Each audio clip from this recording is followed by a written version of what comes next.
Are you ready? Ready to rock and roll?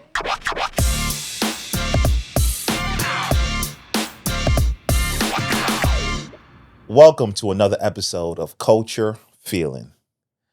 This episode right here will be not just your normal episode, but it's also going to be, I would say, teaching, especially for the people out there that want to dive into being an artist, an actor. This is one for the books. You know, on the couch today at Culture Feeling headquarters, I have Yanko Valentine Perez, I have Rashaan Willierforde, and I have Broncton Pierce here. What's up? Broncton Pierce, Rashaan, and Yanko. Glad to have you guys here, man. Thank you. Thanks for having us. This is a one that I for sure wanted to put together because, you know, I love the art. You know, me being now a podcaster, a journalist right nowadays. You know, I definitely wanted to also, you know, continuously dive into the studying and the conversation of what it is to be an actor, especially right now in, you know, AI technology thing going on. But before we even dive into that, the question I want to ask you guys today is, you know, this field right here of art, what made you guys want to dive into this? What made you guys want to be actors? It started with you, sir. Okay, let's do this. I've been performing for a while, like even in like school, like elementary and junior high and high school. And so I've been performing since like a little kid. When it was time to go to school, my parents had an issue with me trying to be a theater major, so they didn't like that. So my first year was a little rough because I had to sign up and do what they said what they wanted me to do since they were paying for it. So they wanted me to be a business major. And I did take some courses, but I wasn't that great. And so I just for curiosity, I took an intro to acting class and excelled. And it just kind of confirmed what I knew about myself and what I wanted to do, but I was just trying to be, you know, respectful to my parents. But after my first year, I decided that I was going to claim my major as a speech and theater major as opposed to a business major. And my grades reflected that because business-wise, I was okay. But in the performing aspect of that major, I excelled really well. And so I didn't tell my parents initially. I just basically decided to do that. But in my sophomore year, I then went on and claimed my major, and I had to explain it to my parents. And so, of course, they weren't pleased. So what I did was I asked them to take me off of their income, and I would claim myself as an independent student.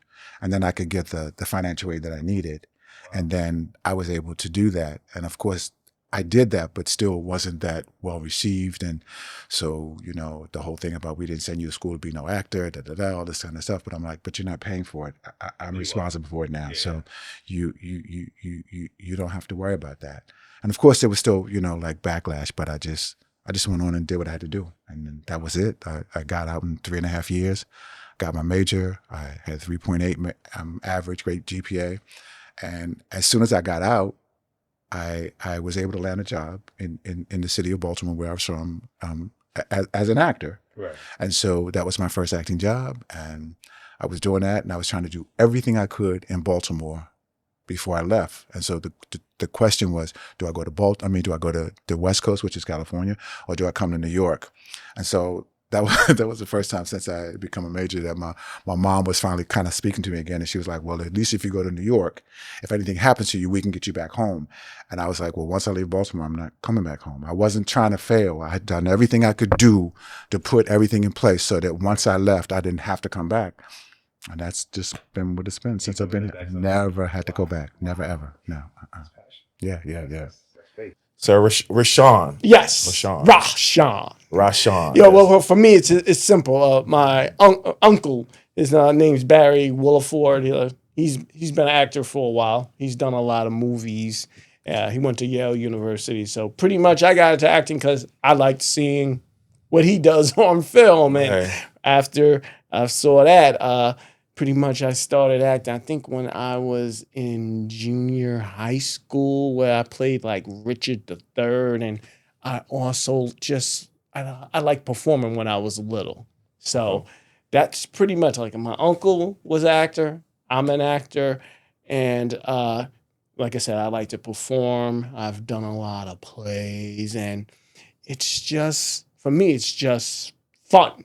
So I've pretty much done acting plays since I was in junior high school. From junior high school, I went to high school where I'd done a lot of plays. Where in high school we did this play called Ata, but my teacher, who was Muslim, he changed pretty much the whole play of Macbeth and just set it in Africa and had so I played Ata, Macbeth, set in Africa. Sometimes, he put like African dialogue in there sometimes. And then from there, I pretty much went to college, where in college we did like the first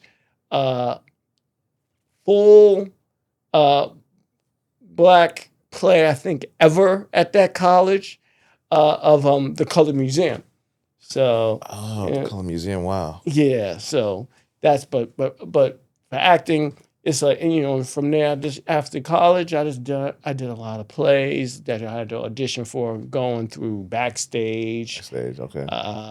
So basically, sorry to cut you off. So basically, you got more into acting by seeing your uncle. Yeah, because it looked like fun. I thought acting was fun, and I also liked playing. I like playing different characters and being in different scenarios and stuff like that. So that's pretty much what. Yeah, but it was pretty much. I think I really got into it because of my uncle. Because like I saw him in. I think it was called a movie Shakedown, where he played like some hitman or something like that. Wow. And I was, and that's pretty much how. Because I saw him, and I said, I want to do that. You want to do that? That's beautiful. Wow, that's beautiful. Yes, sir. Sir Yanko, yes, sir. Yes, sir. And yourself, what inspired you to want to dive into this field of acting? Wow. For me, my journey was more living the life of make-believe, which for me, as a kid, watching Michael Jackson videos and professional wrestling, that was my, I guess, introductory to performing arts. For me, I thought those were lifestyles that if you weren't already tied to it, it was never going to happen. You was not going to be those things. Also, you didn't see a lot of people that you can identify with on television. So even just having the idea of, I want to be an actor, that didn't resonate with me. It didn't click with me till about 2006, after I got out of the Army, where, of course, the internet was already out and you was able to see different, points of views that wasn't controlled by, the American media. Right. And then because of the internet, I was able to get some information onto, the acting world. What does it take to become an actor? Right. And then you get the usual, get headshots. Right. But when you come from an environment where there are no actors, there are no artists, there are no performers, you don't know where to go. Right. And just like asking, you want to be a doctor, but you're surrounded by garbage men. How is a garbage man going to show you how to be a doctor? Right. So it was that kind of thing. And it was just a long process of just going around in the wrong direction for a long time. Wow. Also, I had to overcome my childhood and cultural traumas of asking questions. I was raised in an environment where you don't ask questions. You're told what to do. Right. And asking a question comes with repercussions. Also, in the same environment, when you're around people that have a hierarchy outside of your culture, you ask a question, two things happen to you. Right. You get met with violence or you go to jail. So I had to overcome that, and that took a long time.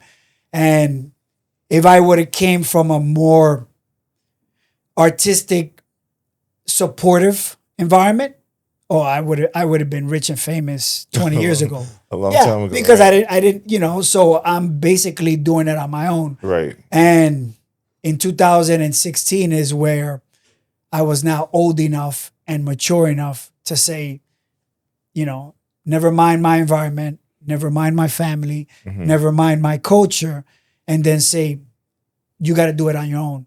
And through college and the internet, thank God for the internet, I was able to find information and follow those leads. A lot of them were pay to play, where you pay an agency and they don't get you nothing, but you're trying so desperately to get in. Right. So that's been my journey. But you have to go through. Somebody said to me, before you could get to heaven, you gotta go through hell. Absolutely. Yeah. Absolutely. So, that's the way. Once I took that and just said, it's part of the journey. It's not gonna come immediately when you want it. Right. But if you're doing it for the right reasons, you see the benefits. So for me, it was just having the integrity to stay on the path of being an actor, whatever that meant, as long as if it was done with integrity. Right. And I said, okay, however long it takes and wherever it takes me, this is the path I'm gonna follow.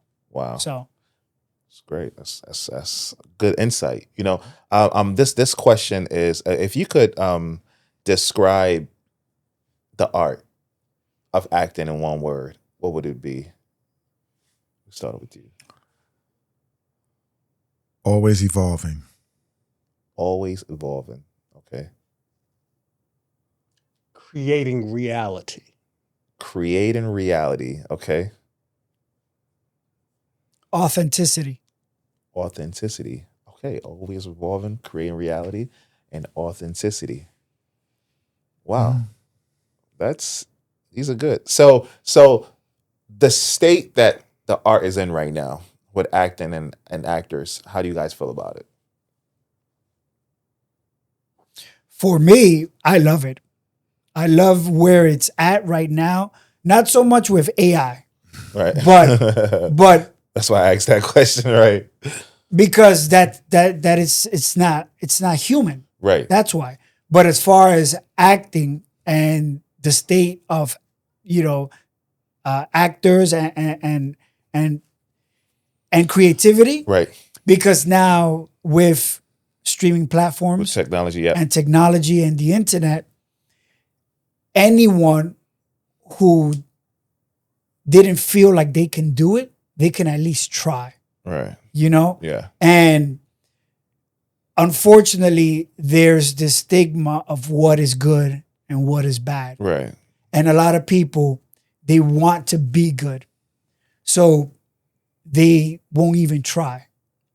But on the other aspect of that is that there are a lot of people trying. Right. And there are a lot of platforms that are giving people the opportunity to want to be actors. So for me, I don't judge anything as good and bad. I watch it for what it is, right? And then see the creativity, the artistry of what they're doing. Right. So for me, labels is a way to control. So I don't put labels on the art. Okay. It's artistic, it's creativity, Right. And it's evolving from wherever it starts to wherever it's going to go. So for me, I love that. The fact that I can see actors from Everywhere in the world. from everywhere, Right. everywhere. And of course, the different genres. There's comedy, there's romantic comedy, there's thriller, horror, Right. killer. I mean, Right. action, adventure, psychological. I love it. I love it. Everywhere. And it opens up for everyone to be able to tell a story.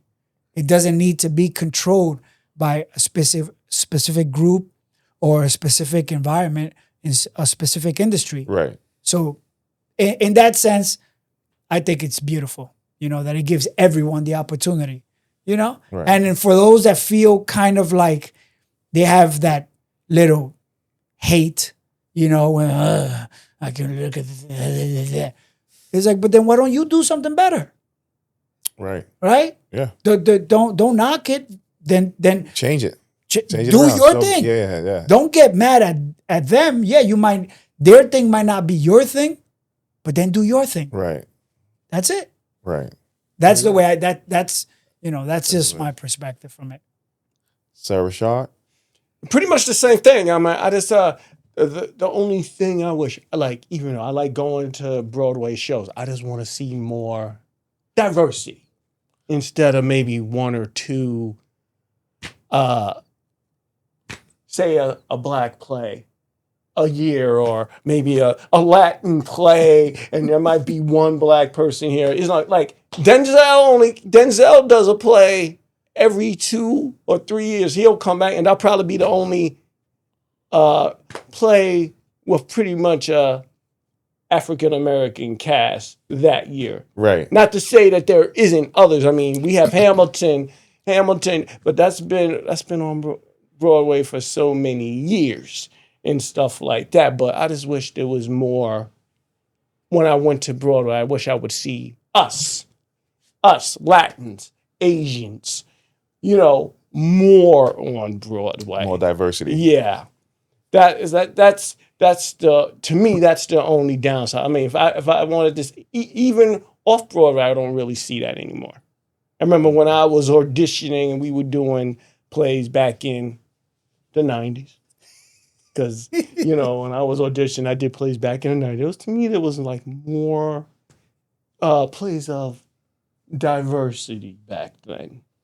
And once again, he's talking about AI. I get it, because AI does scare me. It probably should scare a lot of actors, because eventually that might be taking actors' jobs. Right. And they're just gonna take the likeness, or maybe take the likeness of individuals' voices. We don't need you. We just need your voice. Right. Mm-hmm. So that Gotcha. does scare me. Yes, sir. Sir Brock. Well, it goes back to what I said again earlier about always evolving. You have to understand the industry and the business. It just changes, and if you're flexible and if you want to be a working actor, you're gonna change what's needed. Right. I understand what they were talking about in terms of diversity, but unfortunately for me, it just always seems like I was always the person of color in a production where I was supposedly called, at that point they called it non-traditionally cast, which means you're being cast in a role you typically wouldn't be cast in. But that's just been my whole journey in acting. And then when I got up here to New York, it's like, oh wow, okay, look, there's like everything. I can do an all black production. I can do an all Latin. I can do an all Asian. It just, the possibilities were endless. And so that being said, it was more of a thing of, I can look at it as a limitation, or I could just take the opportunity, make the best of it, and then from there, see what the next project is. And that's typically what I would do. Of course, I would feel funny sometimes because there's nobody I could relate to in terms of just a regular commonality, but I would try to just be professional enough to be able to converse with the other actors. But it was always like, when am I going to start being the only black person in the production? It's like, But you have that look, though, because you're almost like, okay, put it like this. I don't mean to cut you off. he's cutting me off and typecasting me. But go ahead. Typecast. Go ahead. No, This is go what for I it. mean. No, Like, go for for it. instance, Go, okay, please. For do. instance, like Giancarlo Esposito. He could be black. He could play a black person. He could play a black Italian. He could play a Spanish, because there's certain actors who have that look where they could play this or they could play this. Like Jeffrey Wright. Yes, he could be Spanish. He could be Italian. There's certain actors that they have that look where they have that different look where they could play this or that. That's all. That's all I'm saying. I mean, I understand that, and I try to now make it more about the work than about me, and so I get out of the way of me and my issues or my own thoughts, and I put all that into the work. And once I put all that into the work, then the end result is either it's going to be a good performance or not so good performance. Now, the cool thing about being the only person of color, you're going to stand out. So if you're going to stand out, you better stand out for being a good performer as opposed to being lousy. So I got you. I mean, you know. So when it comes to film and theater, which ones would you guys prefer? Or you know, me personally, I prefer theater, and the reason why I prefer theater is because you don't get to do a second and third take. You don't get to do okay, cut. We're gonna go back to challenges. You gotta, and even if you if your brain locks, you or your partner or whoever's in the scene is going to be able to throw something out there so that everybody's like, what happened? And then they pick it up and keep moving like it's not going on. Now, the money you'll make in a day in film is like phenomenal. Right. But what would typically happen is, this is my own biases, the pretty people from film would then come and try to do theater to legitimize themselves to tell people, oh, I really can act. I was like, no, you're a look. You're a look. Because when the people are coming to look to cast their shows, especially when in terms of films, they come and look at theater, Broadway, off-Broadway, and they're like, there's your so-and-so, there's your so-and-so. And that's how those auditions come. They come from watching people on stage, not film people. Because film, you don't really know if these people, and I got to be careful what I'm saying. Not so, I don't want to say that they can't act, but you don't know how many takes it took for them to do that. You don't know how many cuts, how many times. And it's a whole, film is technical. You're there. Okay, we're going to your close-up. Okay, we're your medium shot. So it's like the military. It's like hurry up and wait, because that's what you're doing. And I like film because the difference with film for me is I can be in something and not know where it ends up. And somebody can be like, oh, I saw you in whatever. I'm like, oh, that's a film. But when it's theater, they've got to be in that particular venue to see you perform. So it's just it's a different thing. It's a different thing for me. Gotcha. And yourself, sir? Me, it's the same thing. I mean, I like both.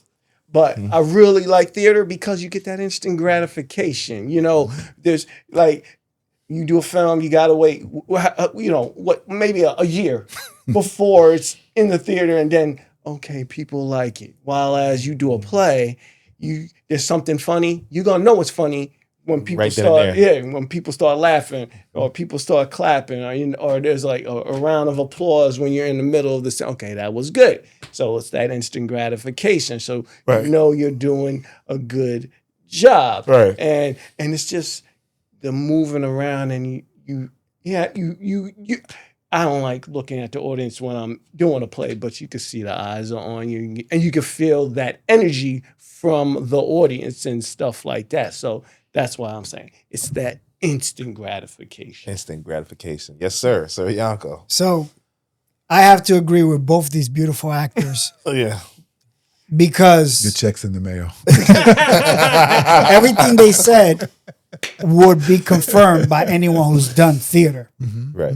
If you've never done theater, you won't have the perspective of an actor that's been on theater. So everything they said, I agree with 100%. That's how I feel. I would totally pick theater over film and television. But as an actor, we also need to make a living.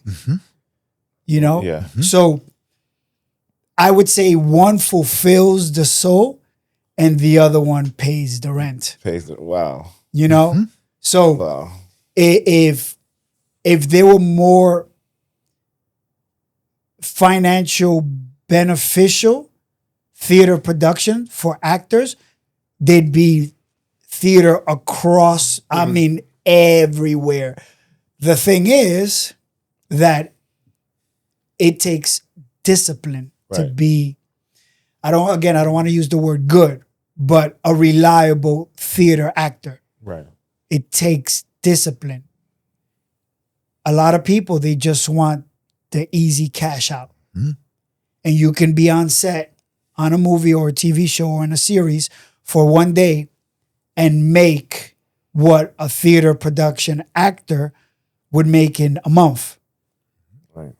Do you understand? Yeah. Yeah. And if they were to give the exact same stipend to a theater actor that, you know, a television or movie actor would get, you know, people would be like, okay, I'm gonna do this work. So it's a thing between the soul and the rent. And the rent. You know? And let me just piggyback on what he said just really quickly, because you got to keep in mind that you're out here trying to hustle on your grind, and you're trying to somewhat make a living.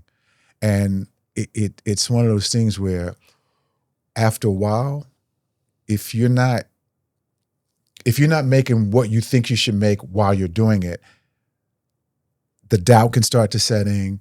The doubt can start to set in addition to that burnout. And then you don't always have that so-called staying power that's needed. And so once you start working and you know that you know, you just continue to do it. You don't think about, like, quitting's not an option. What you try to do then is try to set up something for yourself that you can still have some income coming in so you can still pursue your craft or your art or whatever you want to call it. And that's a juggle. That's a struggle. And sometimes, as difficult as it may be, some people aren't able to do that. And it's not good, bad, or indifferent. It's circumstances. And so, you know, it could be somebody supporting you, holding you down. It could be somebody like in your ear, you nothing, you got, or it could be, I got you. Just go ahead and do this. So there are all kinds of ways to look at it so that you know, in terms of your support system, what is and what isn't. And so you as a performer, you have to decide, number one, within your heart of hearts, what you know about yourself. And then you have to make sure you position yourself around people who are going to be in your ear in a certain way that's going to move you forward. Because when you're already, you know, treading water or have a little bit of trepidation, I mean, just a little bit of concern about what's going on, you don't want the negativity. You want somebody that's going to kind of be there for you. And not that you're living in a Pollyanna world or you're pretending. It just doesn't always happen the way people think. Because they're like, well, I'm going to give you a year. And if in a year, then it's time for you. You can't get, people work as performers sometimes until they drop dead on set. Right. Those who keep the staying power. Mm-hmm. So I'm saying that to say, you can put a time frame on it, but you do yourself a disservice. Right. Because some people do one thing and boom, next minute, you know, they're like, there's some people like, it's like, oh, who is it? I've been doing this for 50 years. And now, so the break can come whenever, however. That's right. You just don't know. So you can't do that. You just have to have that staying power. You have to have that. If you have any real plans of trying to, I don't even want to say make it, but just any kind of success in order to say, I've been a working actor, if that makes sense to you. So, yeah. Wow. And sometimes as actors, I can't speak for any of these guys. For instance, when I started, Right. I've taken plenty of jobs when I first started where I wasn't getting paid. Oh. Well, yeah. Or say even sometimes, you know, but after you get a certain number of credits, you know, you want to get something. But as long as, say, I'll do a student film, I might not be getting any type of money or anything, but I'll get a credit. I'll get a copy of the footage. The film you're in might be going to a film festival, so that's a positive on that. So I mean, like when you're first starting, right, you might more than likely will not be getting anything. You'll just get a credit, something to put on your resume. But I guess that also comes from passion, though. Once passion, love for it, it's like, you know, I just want to work. Yeah, you know, and that helps me jump into the next question, which is, you know, I want you guys to explain for someone that is like now getting into the business, that actually love the art, but they don't know where to start. How do they start as actors? Like, you know, get in there. What do they need? Training. Okay. Yeah. When they get the training, what comes after that? They just pretty much train.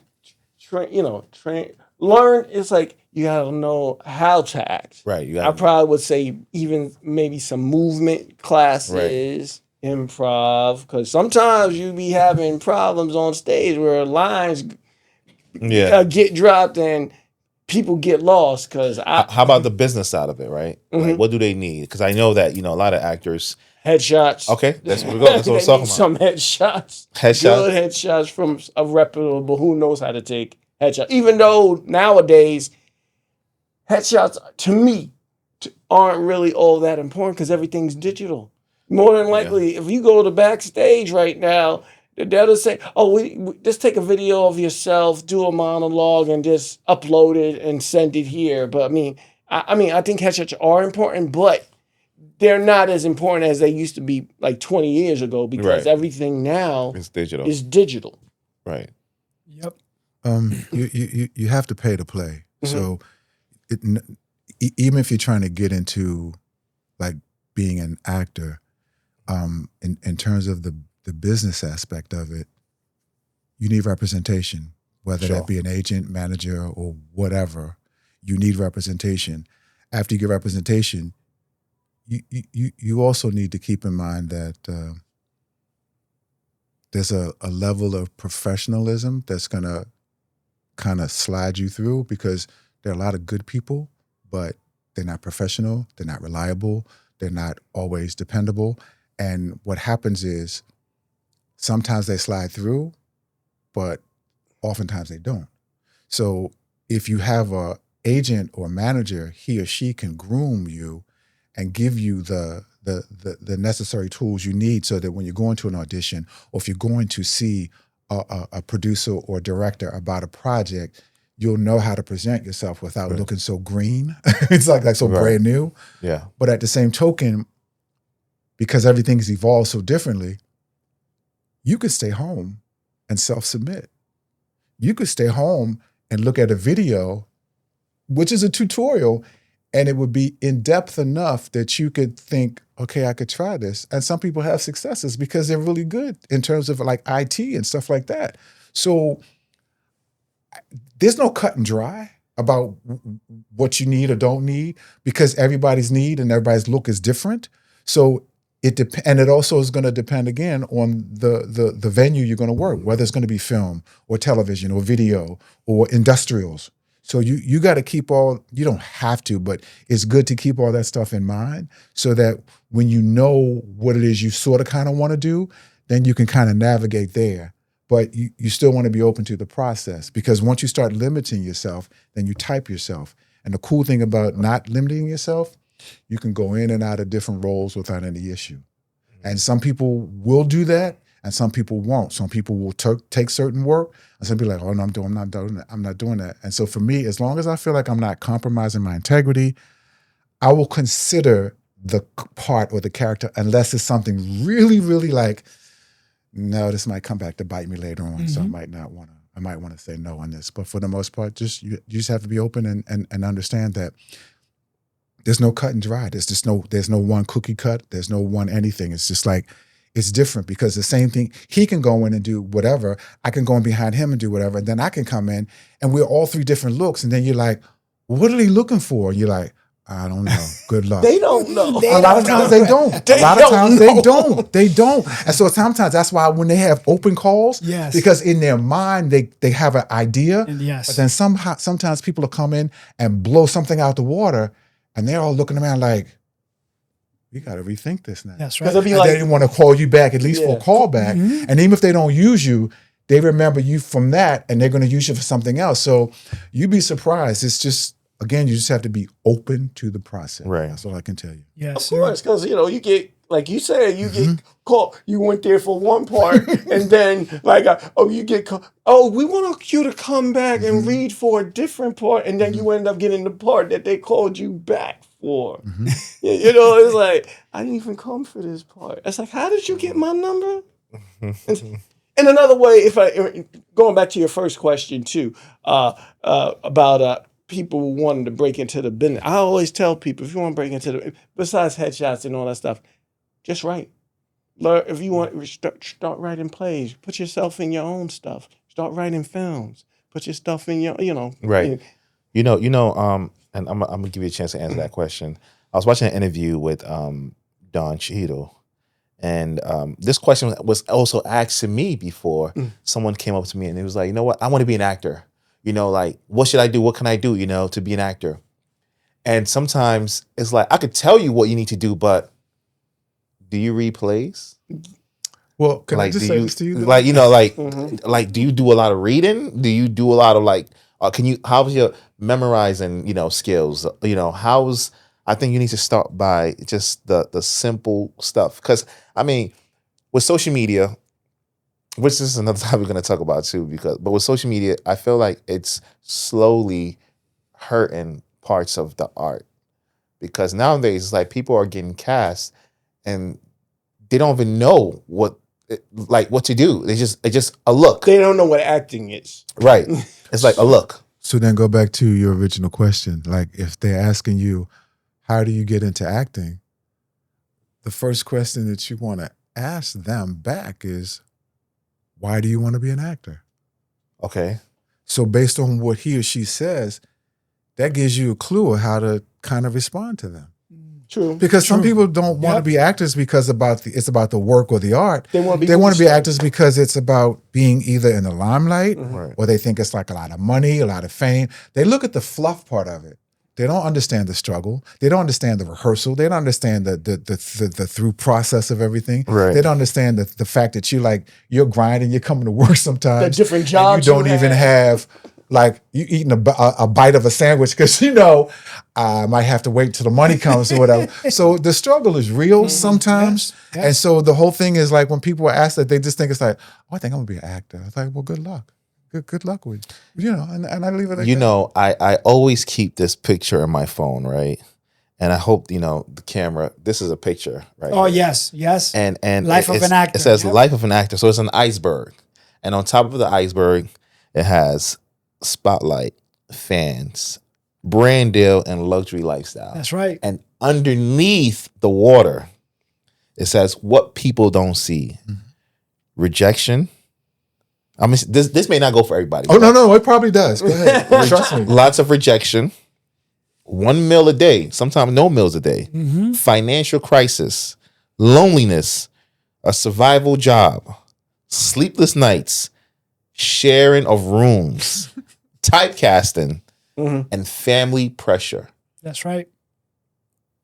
Gosh, feels good to be an actor. No, you laugh, but if anybody ever asked, like how, I think that should be like something that's pretty to show them. Absolutely. Yep. That's right. Absolutely. Because what that does is that'll give them a quick little all-inclusive glimpse of what it takes. And then they have to ask themselves, do you have that? Right. Do you have that? Because it's not like, oh, show up, or it's not like I look good or I'm pretty or I know I'm, it's much more than that. And so if you show them that, or at least give them that as a starting point, it'll give them something to think about from a more in-depth perspective. And then they have to be able to understand if within themselves they have that. That's like, because a lot of people think acting is just memorizing. Oh no, lines. they think it's just fluff and I'm like, memorizing. I'm an actor. I memorize these. That's not acting. No, you got to bring those words to life and don't sound like you're just reciting something you're reading from a paper. It's like. I agree. It's true. But I think he double back on what you said. I agree with everything. That's why I moved past it. And that's why I should show. And sorry. What I would add is what I do when someone says, "Hey, man, I want to be an actor, X, Y, and Z." I go, "Do you want to be an actor, or do you want to be famous?" Because they're not the same thing. So. And usually they look at me and they're confused. They're like, oh, what? If you're famous, then you're an actor. And it's like, no, it's not the same thing. Yeah. So based off of what they want to do, do you want to be in movies? Do you want to do TV? Then that's a different avenue that you take because TV and film, for the most part, is all visual. So, and the reason why I say that is most people know the story of like Jason Statham, who was plucked out of the streets and they say, we like your look. Would you want to be in a movie? Or someone like Tom Cruise, who never went to acting school or theater school, and now he's, or someone like the Hemsworth brothers, Right. you know, who were models. And then because the modeling agency and the acting school were right next to each other, you know, someone saw him and be like, oh, you guys look amazing. You guys are beautiful. Want to be in a movie? Or someone like Vin Diesel, you know, he was a bouncer and they grabbed him and they were like, hey, do you want to be in a movie? You know what I'm saying? So people hear those stories and they're like, well, they didn't have to do any training. They didn't have to struggle. They didn't have to do any of that stuff. They were just at the right place at the right time with the right look and luck, right? But so I always say, do you want to be an actor or do you want to be famous?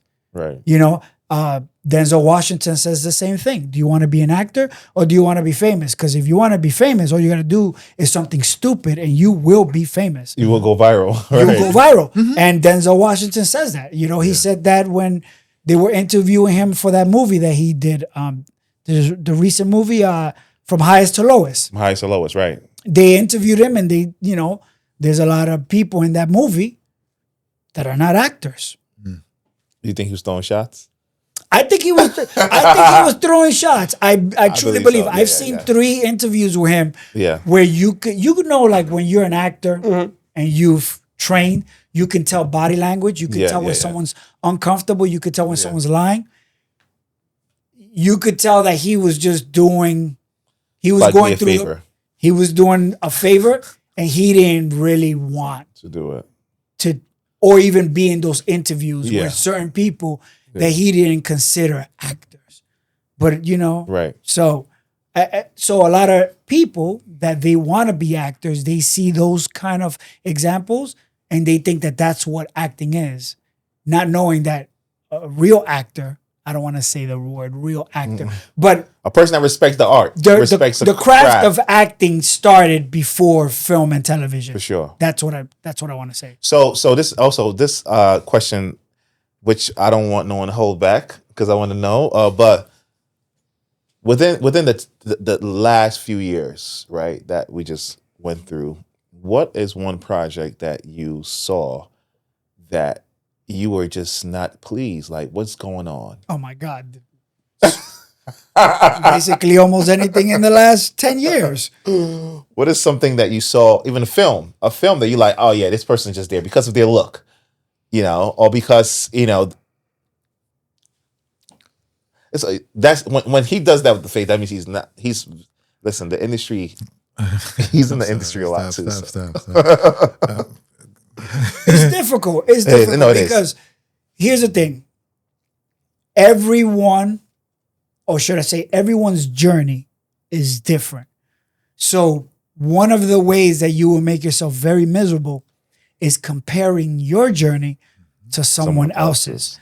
I just gave you 3 examples of actors that their journey is completely different than, say, Benedict Cumberbatch or Daniel Day-Lewis or Morgan Freeman. You see what I'm saying? Yeah. So I just gave you 3 actors that their journey was through the grind of theater. Right. As opposed to the first 3 were just happenstance. They happened to be at the right place at the right time with the right look. Right. You see what I'm saying? And all 6 are extremely successful. But all of their journeys were very different. Some similar, but still different. Do you understand? Right. So I would say is don't compare your journey because there is no one journey. It's not, you do this and then you do that and then this is going to happen and then that's going to happen because that's going to happen. No, you don't know. You don't know. There are, just like he said, there's somebody that just pops up overnight, but they've been doing it for 50 years. Right. Right? And it's like, or someone that just happens to be at the right place at the right time with the right person and said the right thing with the right look and the right connection. You don't know. So don't compare your journey to someone else's. You might try to model your journey after someone, but you can't guarantee that it's going to go exactly that way. Sure. So for me, someone said that to me, and thank God that I started acting later in my year. I'm 49, right? I didn't start in my 20s. I didn't start in my teens. I started already in my 30s with a family, a career, hardship, heartbreak, death and destruction. So I lived a lifetime of an experience before I was mature enough to say, okay, let me do this because this is what my soul is asking for. So that's all I can say is don't compare. Don't compare. Take your journey and one foot in front of the other. Well, he answered that question very good, I guess. And what is your favorite play that you've ever done? One. I can name one because a lot of celebrities came to it. Nice. He probably knows which one I'm going to talk about. Which one is it? It's called You Shouldn't Have Told by Ann Thompson, scratching, a lot of celebrities. I mean, I know Ann Thompson. Yeah, Ann Thompson scratching. Yeah. Hey, Ann, how you doing if you watch it? You're going to watch this. Hey, Ann. Yeah, we did that play forever. So really? We started at the American Theater. American Theater, yep. And then we moved over to Playwrights Horizons on 42nd Street. So I was like that because Denzel came out to that play. Oh, yeah. Sidney Poitier came with his daughter. I think Felicia Rashad came one. That's because I heard they were trying to put it on NEC. Yeah, well, NEC they had them doing it. So the NEC one with NEC was going to kind of fill their named actors in the parts that they originated. Yeah. So with OL Ann Duke Thompson was OL Duke was directing. Yeah, I've worked with Ann and was it a good experience? No, I work with Ann, and Ann is still to this day, every time I call her, she's strong. Yo, man. Every time I call her, she's like, Sydney, you're fired. And I'm like, she does that. Okay. Oh, okay. But she's a great, phenomenal person and a great playwright as well. But you are right. She is strong-willed. She is strong. Say yourself. What's one play that you did or you've done that just stuck to you? The Last Days of Judas Iscariot by Stephen Atlee Gurgis. Yeah, that was, I played a sleazy lawyer who's always hitting on, the other lawyer. So I was a prosecutor. No, I was a defendant, and the other character is a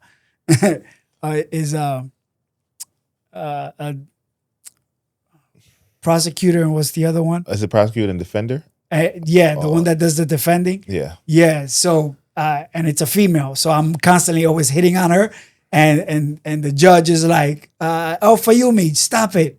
The judge kind of knew what you guys were going. What was you doing? Yeah. So, Stephen Atlee Gurgis, he does, great plays because he's so New York, so he writes with a New York vibe, Jesus Hopped the A Train. Oh, okay.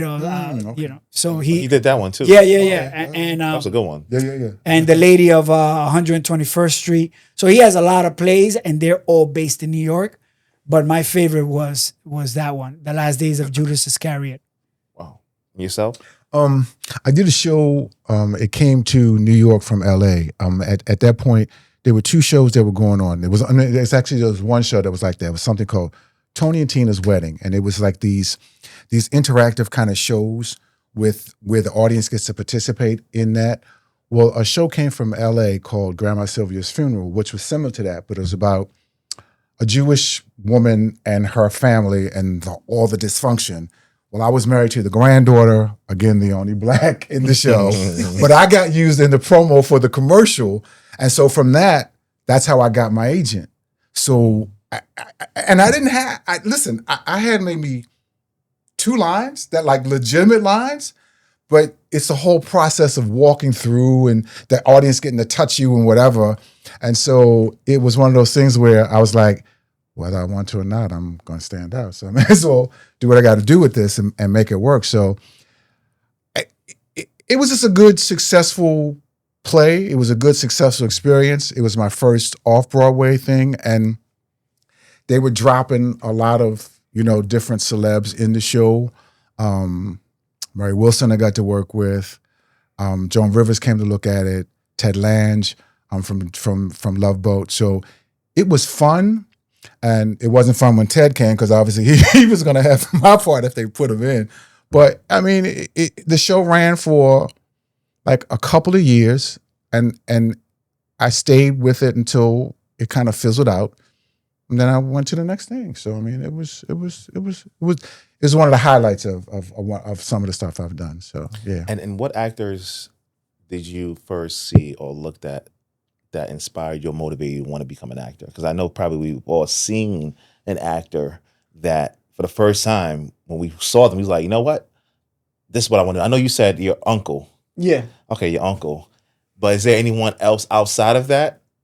Or like, so that's the first part of the question. Mm-hmm. What actor? Lawrence Fishburne. And the reason why is Lawrence because Fishburne. Okay. Lawrence always looked different in every part he played. I wanted to say Denzel, but Denzel was always the same. Mm-hmm. Except he did Training Day. And that's when everyone said, oh, okay, I can see. But then they hated him because they're like, oh no, he had to play a bad guy. Blah, blah, blah. And I'm like, yo, he's acting. But a lot of people just had issues with him playing a bad guy, and he won the Academy for it. But I'm like, but he's acting. What's the big deal? But if you look at Lawrence Fishburne, if you look at his body of work, well, and Lawrence would be back and forth from film to television to theater. So I would look at Lawrence and I'm like, Lawrence. Okay, Lawrence Fishburne. Lawrence Fishburne. Yep. Mm-hmm. Okay. So Yanko. That's a really hard question because for me, I wasn't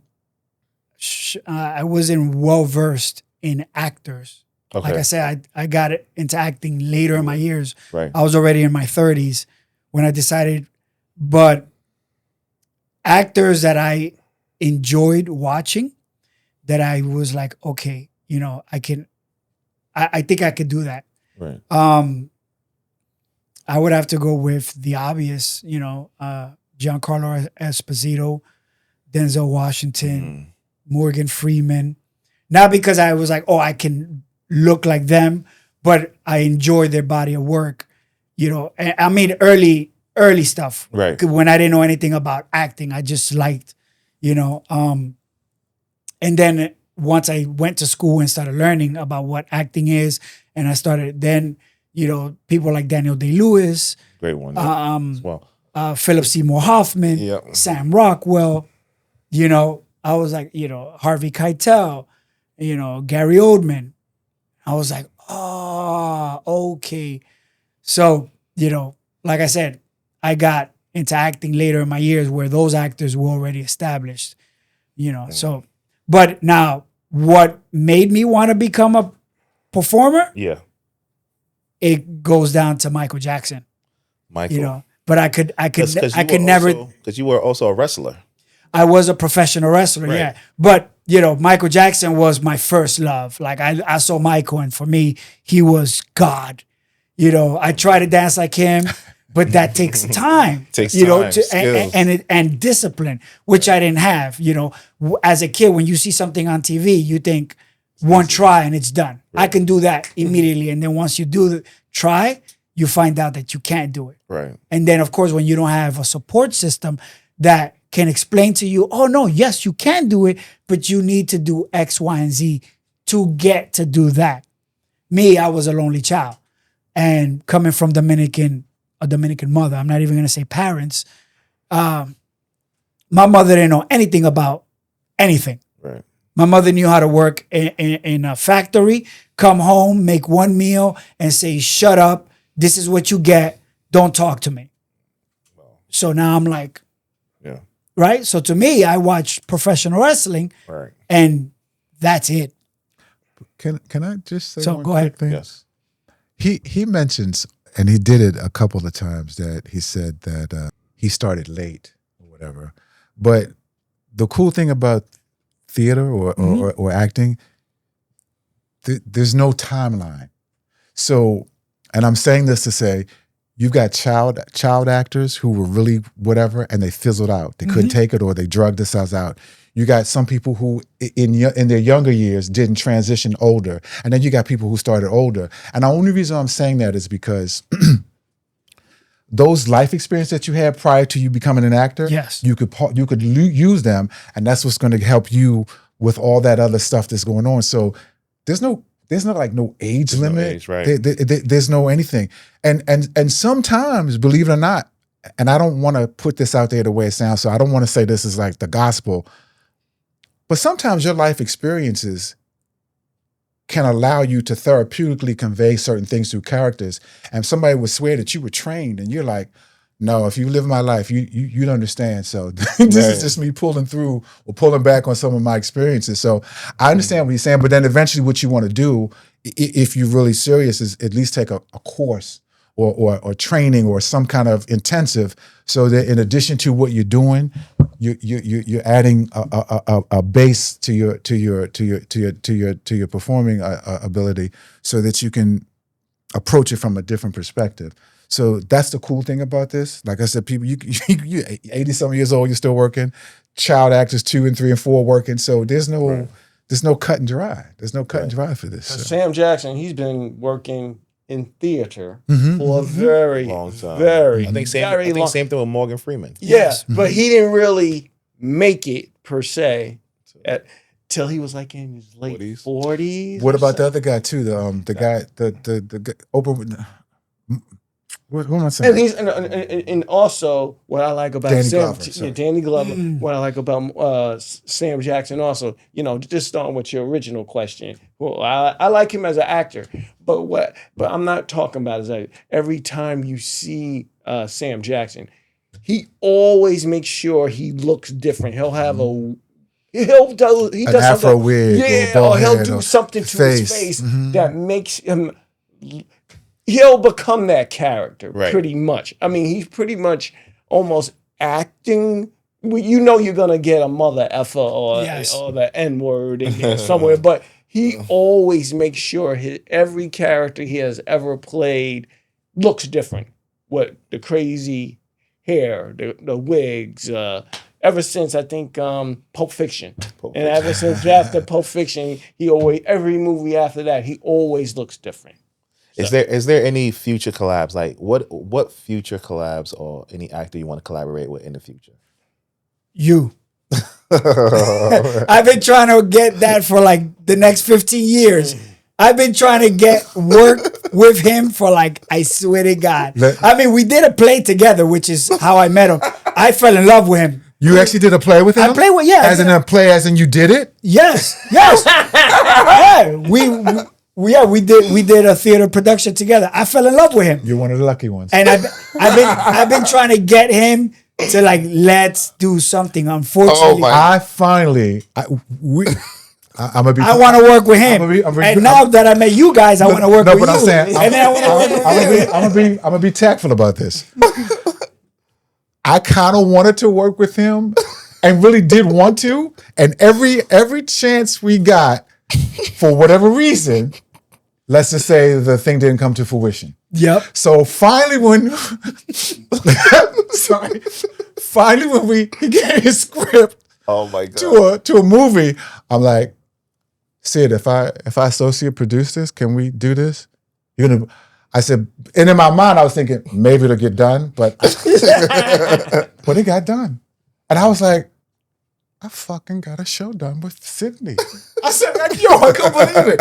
I've been in so many productions with Sydney, and each time I was like, yo, Brock. I said, here it comes. So I already knew, and we've been in some halfway decent productions, and to the point where, and I'm like, why won't he commit to this stuff? And I was like, I'm not even gonna ask, just leave it alone. And I said, either wannabe or dreamer, or he's gonna wind up just overnight, something's gonna slip and he's just gonna whatever. So that's why I never really wrote him off, because he's always, yo, Brock, I got this. He always had these ideas, it's this, and I'm like, when is this brother gonna just follow through and just do it? Just do it. You know what I mean? So when I actually got the chance to do the film, I was like, I was fingers crossed, and I'm like, if this gets completed, it's gonna cloud up in the sky and it's gonna shit. It's not even gonna rain. It's gonna shit. And it actually got finished, and I was like, yo. God. So then, even when we finished, thank God for this brother here, because we were trying to get the thing done,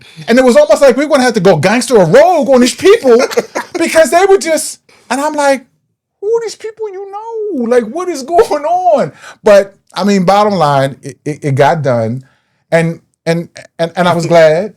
And then I was like, all right, let me fall back a little bit on him. I'm not gonna be so hard on him now because at least I finally got this. Like I got proof that I really work with him. So no, I understand exactly what you're saying. But I've known you for over 10 years. I don't know how never long worked together. Well, let's just say you were in a number of projects that we were in, and then I performed, and you kind of did other things. No. The thing was, every time we were in a project together, right, I'm ready to do it, but then other projects come aboard that pulls me away from that one. Yep. And I'm letting you talk. Go ahead. What had happened was. What happened was. What had happened was. No, but we got work to do. We have a lot more work to do, And as a matter of fact, just to be a bit of a bastard, I had this other script I've been sitting on for a minute, and the seasons changed, and I just finally threw it in. I threw it away. I threw the script away. No, it's in the works. It's in my computer. So if I need to, it's in my head. If I gotta do is look at it for a day or two, we're gonna make it happen. If I was a real mofo, we're gonna make. I could take my money and take his projects, but I don't want to be sued. No, absolutely. I'm not that kind of person. I'm not that kind of person. It's coming soon. No, I believe you now. I don't even put an end date on you because I finally finished one project. Yes. So I know it's going to happen, but Sydney's like juggling 50,000 things at one time. And so like I'm on my way, and that's like he's halfway away. I'll be there in 5 minutes. 5 minutes. I'm like, that means he's going to be halfway. Yeah. So it's good. It's good. There's work to be done. There's so much work to be done. It's all good. Trust me. This is good. And I feel like we have so much more to talk about, This is just the first part. Part 2 is definitely gonna be longer because we could definitely do like a 3-hour podcast. Yeah. With the amount of knowledge. Right. First of all, just how much they've done alone. Right. I mean, he's talking about early 90s. Right. No. Yeah. It's so much to talk about. And one thing I will say is this, right? Every time I get into a conversation with you guys, it just put the fire in me. Even the first time I met you, it was in Harlem. Yes. By the Whole Foods. Yes. Oh, yes. Yes. And just a conversation. Another one of them projects that didn't. Yeah. He has a lot of projects that don't get done. We were up there because of you. Remember, you were talking about a film project you were trying to. Oh yeah, no, it's also in the works. Listen, the script is done. Everything is done, right? It's also in the works. But oh my god, no. But even with you, when I first met you and the conversation we had, it put the fire in me. Every time, even when I get on the phone with him, we have hours of conversations about, hey, you know what? We got to do this, and it all connects. It all makes sense, and that's why I felt like this conversation right here or this panel needed to happen, because it's not just us sharing our life story, but it's also us teaching others that want to get into this field, into this business, to know what to look for and what to expect on the road ahead. So Rashaan, what do you have coming up next? Bro, pretty much like besides being an actor, I am also a writer, because I think every actor should, have other skills. So I have also written a book, Campus of Blood, which is pretty much about a vampire fraternity on a college campus. And you can get that at, Amazon.com, iUniverse.com. But my first book is The Female Mac, which is about a underworld female crime figure, and you can get that at authoredhouse.com. Because, like I said, besides being an actor, I think every actor should have some other type of skill. Be a writer, be a screenwriter, start producing like what you and Brockton are doing. So that's pretty much what I do. Like I said, Female Mac, Campus of Blood. Can I just say real quick about the Campus of Blood one? I bought this book as, how you giving support to somebody. So what happened was, and it was about, 7, 8, 9 Thanksgivings ago, I bought the book because I just bought it like to support them. I'm be honest, I was like, this one ain't gonna be nothing. But when I read it, it was a page turner. It was a good book, and I didn't see it coming. So when I was reading, I was like, I was in Baltimore, and I was like, I had to call him a couple times, like, yo, you really wrote this? Because it was good. And I don't mean it the way it sounds. Please don't take it the way I'm saying it. but it was really good because it wasn't what I thought. From the title, I was like, well, I supported the brother. But then when I started reading, I was like, and I got a sequel coming. I was like, yo, this shit is good. Wow. And so I had to call him. I was like, did you really write this? He goes, yeah, why? I said, it's good. I mean, it's great. I almost finished the whole book, and I had stopped reading it for a while because I was like, I wasn't trying to finish like during Thanksgiving, but I was just like, I know it was in Baltimore. I knew I was going to be bored. I didn't want to be there, but I was like trying to do the family thing. So I was reading the book, and I'm like, this is a good read. It was a good read. So that's all. But well, Yanko, so Yanko. What do you have coming up next? Any future projects? A movie an independent project that I did over the summer is called The Veteran. That should be released spring of 2026. Okay. On all streaming platforms. And I got other projects that I'll be working on come January. But of course, we all know you can only hope that it goes through. Right. People line things up. Right. Sometimes, they don't connect, right? Exactly. Unforeseen circumstances get in the way. But I have some projects, lined up. Hopefully they just fall through. Okay. And Broncton Pierce? The same as what he said. I've got a couple scripts that the director and not you, not you this time. But they're lining up the backers and running, doing the thing with the money. And then once they get that all solidified and up and running, then we can go into rehearsals and stuff like that. But for now, I've had a few health challenges. So I'm actually in the process of recuperating because I bust my knee in church, and so I just had I tore the quad in my knee. So I'm just walking good and everything like that. And I was offered a few other projects, but I just felt like I'm not trying to navigate on stage and not be able to walk. And then I wasn't trying to do that. So I was like, let me not do this because when I come back, I want to be 100% and just be able to just like take everything over the top. I don't want to be working tentatively and all that kind of stuff. So and I will, as I said. This is just a part one, Culture Feelings Actors. Part two is coming. Is actually in the works as well. But with this conversation over here, I wanted to close it off a different way. Okay.